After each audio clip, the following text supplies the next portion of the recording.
Illegal intrusion ng China sa territorial waters ng Pilipinas at maging ang provocative landing ito sa Sandy Cay, paiimbestigahan sa Senado. Brigada Ann Cortez, ibrigada mo! Brigada Live Report!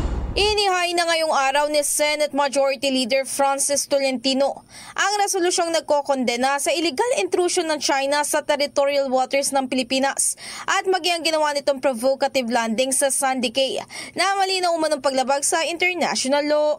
Kaso nito mapila siya sa Senado na payagan ng kanyang komite na imbestigahan ito para mapatatag na naturang institusyon ang proteksyon ng Pilipinas sa soberanya nito at maging sa jurisdiksyon ng West Philippine Sea. Nanawagan naman ito sa Department of Foreign Affairs at maging sa Department of Justice at mag-isa ilang pangkaugnay na ahensya ng gobyerno na gumawa ng nararapat na legal, diplomatic at maging operational measure para madepensahan ang maritime zone ng bansa. Sa kabilang banda, isiniwalat ni Tolentino na ang tunay na rason sa paghiling sa kanya ng Partido Demokratiko Pilipino na bumitaw sa partido ay ang hindi nito pagsang-ayon na ang China lang ang kausapin sa maritime law discussion.